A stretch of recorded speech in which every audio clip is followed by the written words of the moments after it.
சர்வதேச ஹாக்கி மைதானத்தை துணை முதலமைச்சர் உதயநிதி ஸ்டாலின் கோவையில் திறந்து வைத்திருக்கிறார். அந்த காட்சிகளை நாம் தற்போது பார்த்து வருகிறோம்.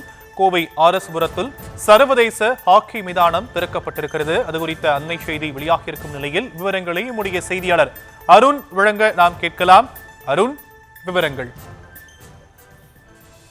வணக்கம் ஷியாம். அதாவது கோவை ஆர்எஸ்புரம் பகுதியில் சர்வதேச தரத்திலான ஹாக்கி மைதானத்திற்கான பணிகளானது கடந்த ஓராண்டுக்கு முன்பு துவங்கி நடைபெற்று வந்தது. தற்பொழுது அந்த பணிகளானது நிறைவடைந்திருக்கிறது.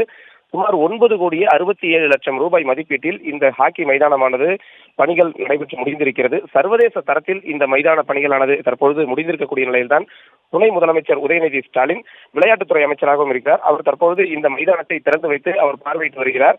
முதலாவதாக இந்த மைதானத்தில் கோவை PSG மற்றும் KG அணிகளுக்கு இடையிலான விளையாட்டுப் போட்டிகள் துவங்கி இருக்கிறது.